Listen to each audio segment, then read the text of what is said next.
This program is brought to you in part by the Eugenie and Joseph Jones Family Foundation, a local foundation proud to support education, the arts, and culture in the greater New Orleans area. Support for this program comes from the Gail and Tom Benson Charitable Foundation, committed to funding educational causes. Informed Sources is made possible in part by Susie and Pierre G. Villery. We count on Informed Sources to continue the discussion on important local issues. It's where our top journalists discuss stories they've covered. Stay informed with Informed Sources.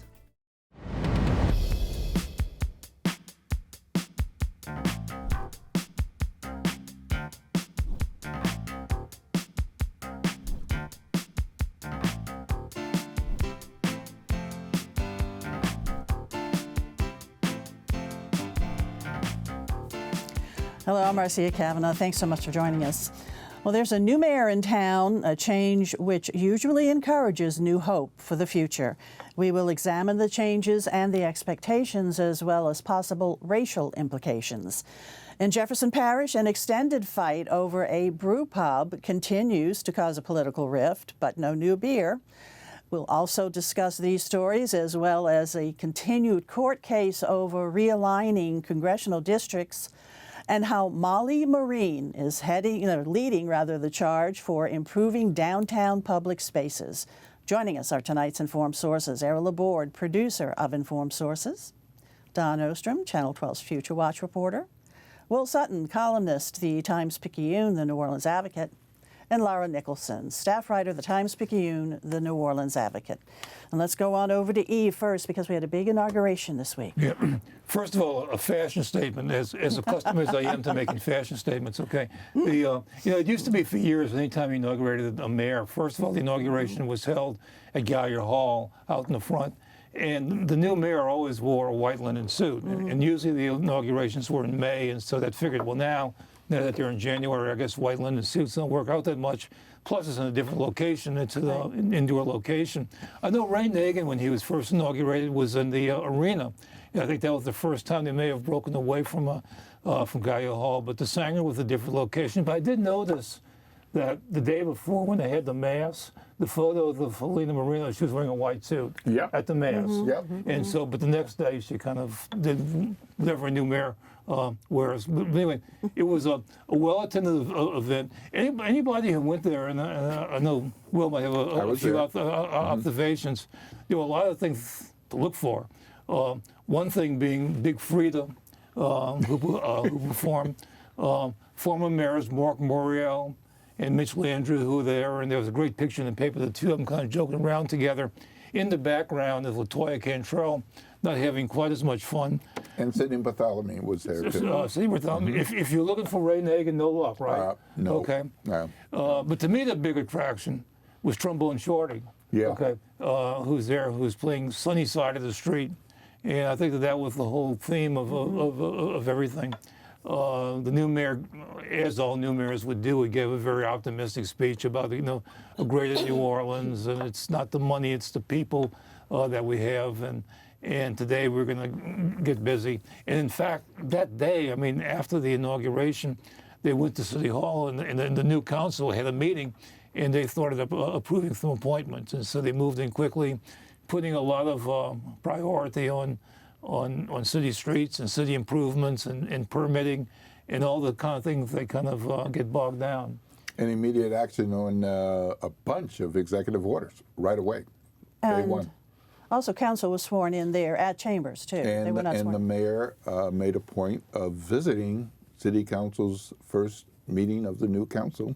And she's not on the council. That's not an obligation, but she did go and visit her former colleagues and the new colleagues of the other city council members. And what was unique for the longest, the current city charter was passed like in 1954, and the rules were that mayors pretty much had a free hand at appointing department heads. Whoever they said was pretty much it, including police chief. Well, that changed. I think it was 2022 when the council pushed through a charter amendment that required council approval. And so now most of them have to be approved, and so that was one of the first things that they did. Not all of them, but they had a couple that they approved that day. They've approved a couple more. But Moreno said that when that ordinance came before the council in 2022, that some people were opposed to it. It's like some former mayors were opposed to it because they thought it just slowed down the process. But she says she was in favor of it because it was a way for the new mayor to talk about the new people and to be a cheerleader and to build up spirit. And so whether it works or not, it was certainly in process that day. Also, there was no ball, no inaugural ball. No. There just different festivities were held over the course of the weekend. Some of them, the rain interfered, I think, with some of them. Yeah, the All-In Festival at Lafayette Square was postponed from Saturday to Sunday afternoon. So you had that on Sunday afternoon, and that led right into the Mass at the cathedral. Okay, let's talk about the swearing in. And I think we have a picture of the actual swearing in because there was a particular person who did the swearing in with the mayor. Yes, it had been speculated that, and guessing and wondering whether the former vice president and former Democratic presidential nominee, Kamala Harris, would be at the inauguration because she had a book event the very next night, also in the Sanger Theater. And so with a date January 12th inauguration and a date January 13th for her book event, it was like, well, certainly she can come a day early, but there was never any confirmation. So at the moment that they had a program, so I was there, they had a program, and she was not listed on the program. She wasn't. And so they went off script from the program to their real script and introduced Kamala Harris. And the audience went, wow, because I think some people were genuinely happy to see her. I think other people were just happy to know, oh, she is coming. Okay, she's here. But there was some clapback, some pushback about Kamala Harris swearing in the mayor. Some people felt like that wasn't the role of a prominent person, but not a judge. Some people thought that this is a New Orleans inauguration, that it should be somebody from the city or the state, as was true with other city council members on the same day. And you can debate that, but I will say that one of the things that really made a difference for Helena Moreno was the very solid block of white voters who voted for her. And she could have won without a good third of black voters, and that was split. And she got it, and a big part of that vote was black women. And so to see 4 black women, 1 white male, and 1 white Latina on the stage, I think that said something strong to the city of New Orleans on Inauguration Day, with 3 black women judges, right. Not just 3 black women from somewhere, but judges who hold authority and responsibility of note. Who was standing right there next to, in between Kamala Harris Absolutely. and Helena Moreno with their hands up. And those judges were, who were the judges? Desiree You had Charbonnet? Judge Piper Griffin. Piper Griffin, Desiree You had Charbonnet. former Judge Desiree Charbonnet, and geez, I'm drawing a blank on the. I am on the third. too. But these are notable folks, and I think it was important. And you know, one part of post-election was, is she going to forget about us in the black community? And that's very important. But I think we've seen over the years that Helena Moreno understands and knows how diverse this city is, and understands the fit of the black community, black culture in particular. And so her campaign was more diverse. And frankly, when I reported that way in my column, there were people who said, why would you say that? Because it's true. That's why. And what you're seeing nationwide as well as statewide, you see more and more examples of cities going from black mayors to white mayors to black mayors. I mean, it's not like it's a black mayor forever, a white mayor forever. And you've seen that in Los Angeles, in Chicago, and in New York, and in Louisiana. It's about to happen in Detroit. Yeah, in Louisiana, of course, you see it in New Orleans, you see it in Baton Rouge, you see it in Shreveport. And I think that's a healthy sign, because a person of one race is going to realize, well, look, if I want this job, I've got to be able to appeal to the people of the other race. You know, it's not like building a barrier. And so being able to see that it's possible for that to happen, for people to build their coalitions and to go back and forth, I think it's an encouraging sign. And I think it takes a candidate who finds the issues that really run the gamut for all of us. Streets and lights and crime affect all of us the same way, whether you're black or white or anything in between. We're all impacted the same way by those infrastructure needs. And I think she ran a lot on that, on fixing basic things. Yeah, basic I talked to several people after the event, before the event, after the event, and then in days following. But right after the event, one of the people I talked to was Second City District Clerk Lisa Diggs, and I asked her about it, and she said, we just need to get out of our feelings and move on. We have a new mayor. And as you wrote, give her a chance. Give her a chance. Look, Helena Moreno's slogan seems to be all in, and you're urging the community to be there with her. I think that's the way to go. That doesn't mean not holding her or any other elected official accountable. Sure. But giving a chance, I think, means you're not battering somebody every day. But politically, just because of, a campaign that is over.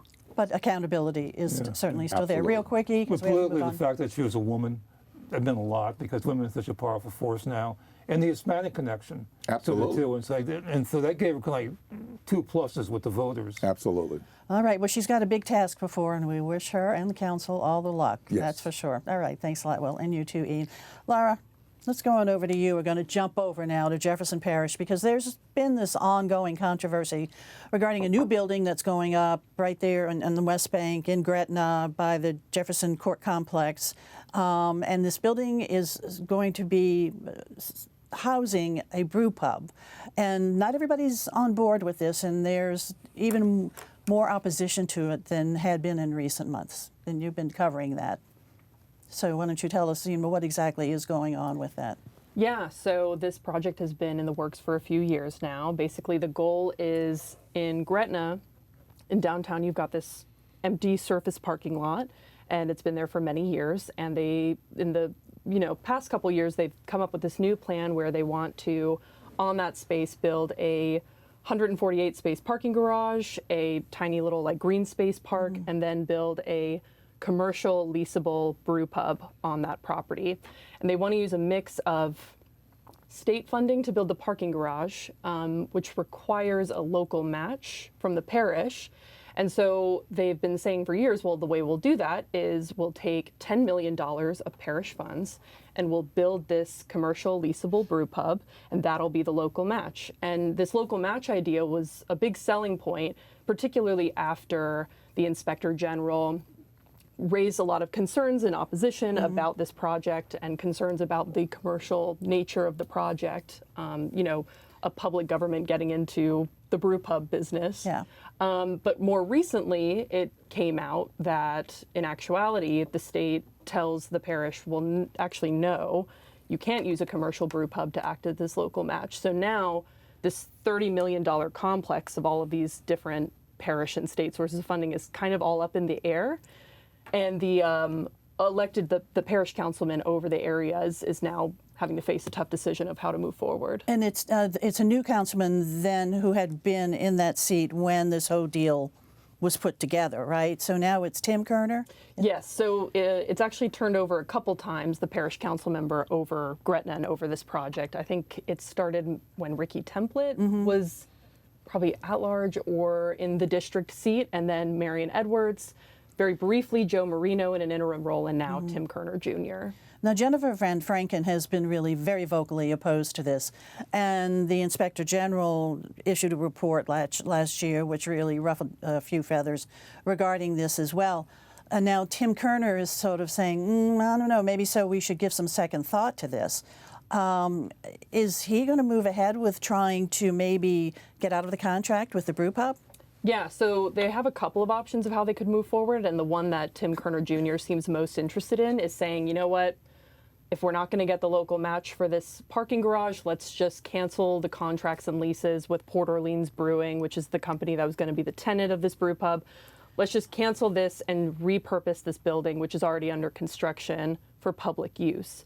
The problem with that, and the reason a lot of other leaders are concerned about that idea, is because that might mean that they get lawsuits from these companies that the parish has already signed contracts with. So there's a lot of debate about how to move forward. And so this match issue, regarding matching funds for the garage, if the state is saying, no, you can't do that, why didn't the parish know that you couldn't do it?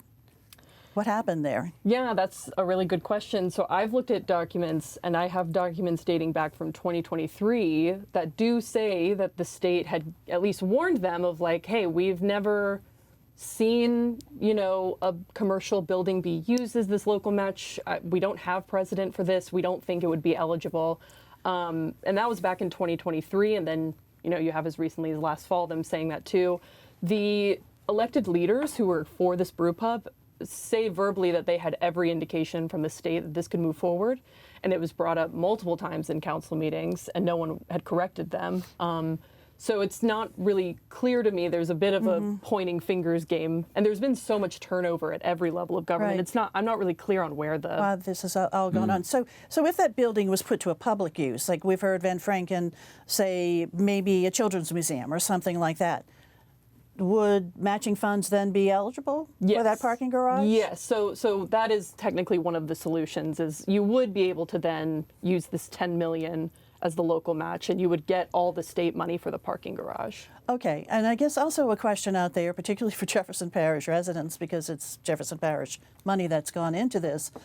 Would this private business that would occupy this building be paying any kind of rent to the parish for the use of it? Yes, so the lease agreement is that for the first 30 months of business, they would pay 3% gross revenue to not directly the parish, but to a public benefit corporation that's overseeing the whole thing, called Jefferson Facilities, Inc. Then after 30 months, it would go up to 6%. And there's been a lot of debate on both sides about whether or not that's a good deal or not. Okay, and then also there's been some changes in the Jefferson Facilities, Inc., right? The composition of it. Yes. People being changed out for that. And Tim Kerner was one who was sort of instigated that. Yes, so he has now replaced 2 of its 3 members. Most recently, as this past Wednesday at a parish council meeting, he moved to replace Arthur Lawson, who you might recognize as the longtime Gretna police chief. He just got replaced off the board with a Kerner appointee. Okay, well, we'll see where that goes. E, did you have something to point just quickly, how is the council's relationship with Van Franken now? I know that really exploded a couple of years ago. Has that soothed any, or?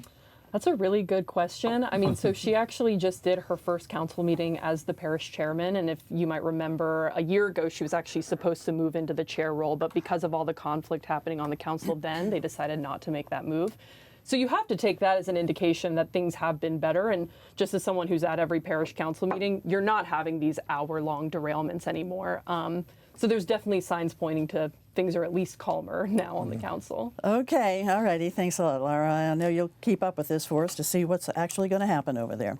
All right, Dawn, let's move over to you, because Molly Marine, I mean, all of us who've grown up here, certainly live here in this area, know we pass this statue a lot, but really don't know that much about it. Well, she came into the news recently. Molly Marine is a statue at Elk Place, kind of right across Canal Street from the Sanger Theater, in a little green space area. The statue was commissioned in 1943 and actually sculpted by Enrique Alvarez.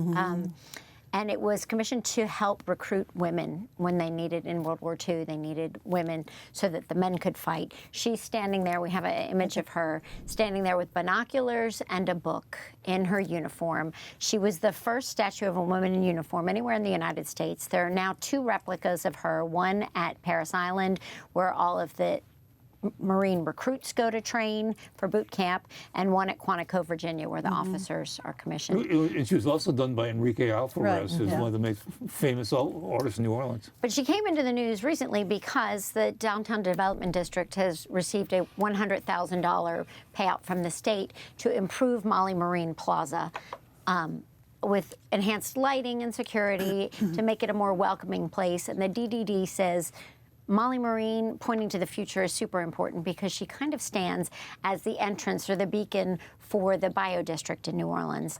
That is that whole area around Canal and Tulane and the School of Public Medicine and Tulane Hospital down there, where the goal is to really have an enlightened center, more like Houston, where MD Anderson is, or Boston, just outside of Boston, MIT, where the hospitals and the research opportunities are.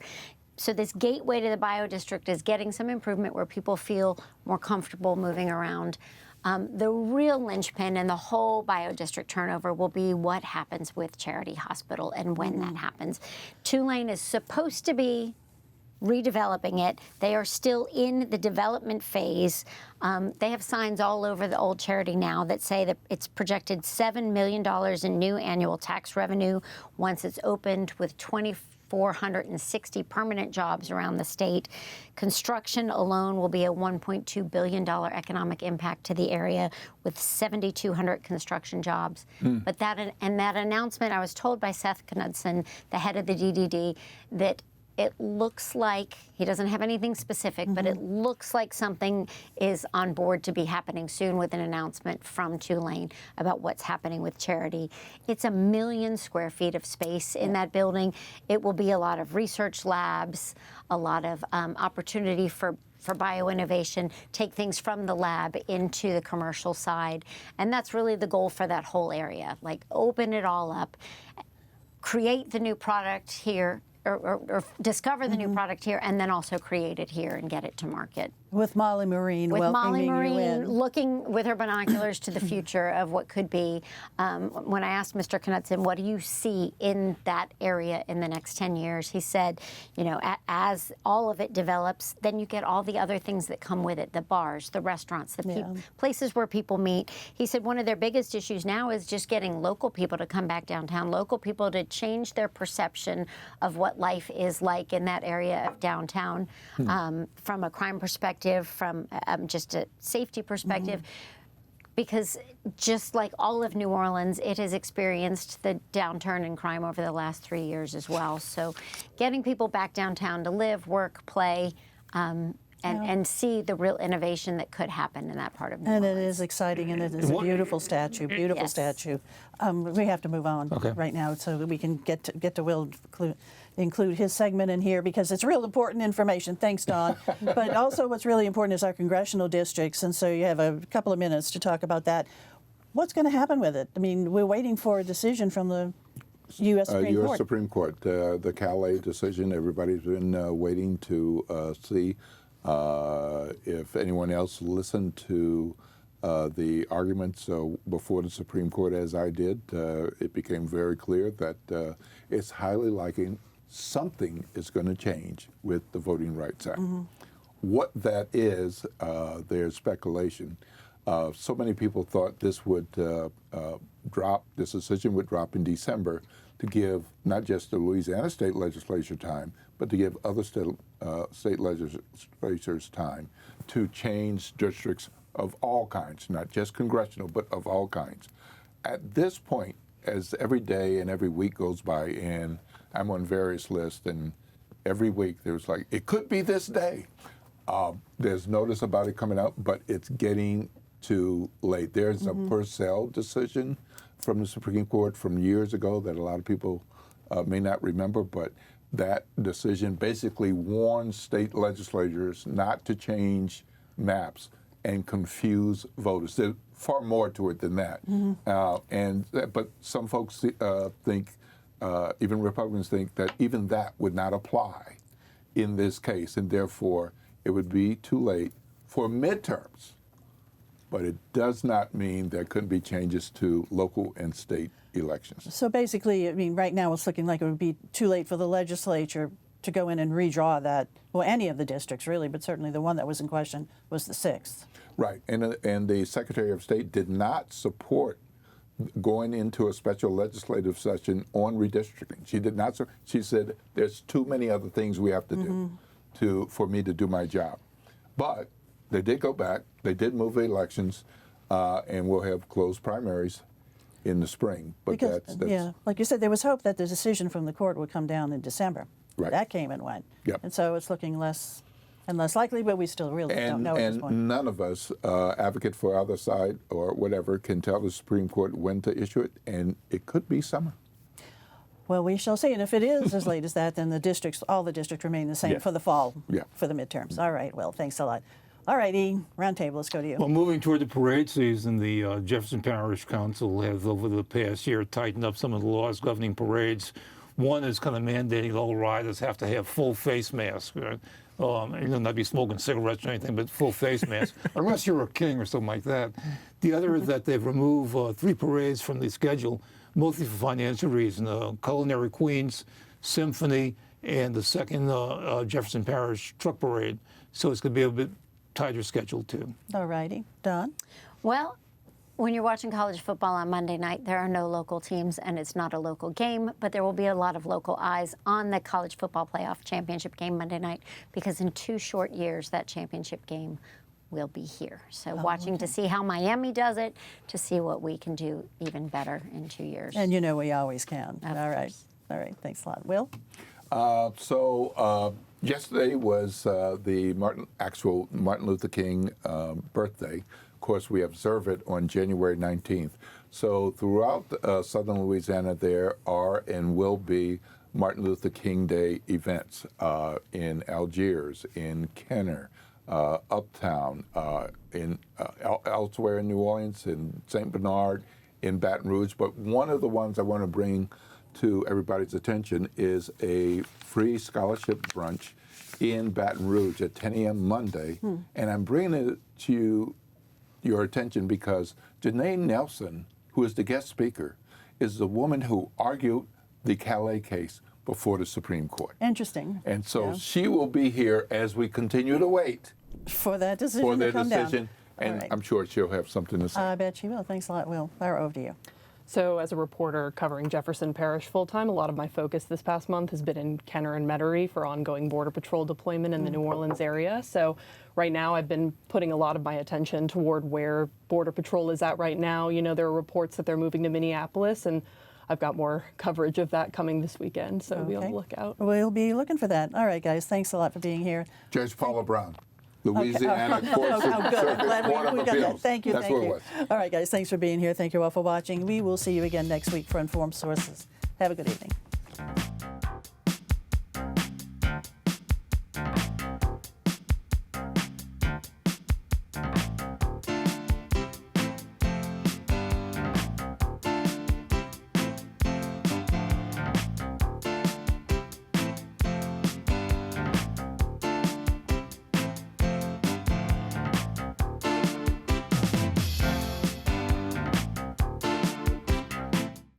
Informed Sources is made possible in part by Susie and Pierre G. Villery. We count on Informed Sources to continue the discussion on important local issues. It's where our top journalists discuss stories they've covered. Stay informed with Informed Sources. Support for this program comes from the Gail and Tom Benson Charitable Foundation, committed to funding educational causes. This program is brought to you in part by the Eugenie and Joseph Jones Family Foundation, a local foundation proud to support education, the arts, and culture in the greater New Orleans area.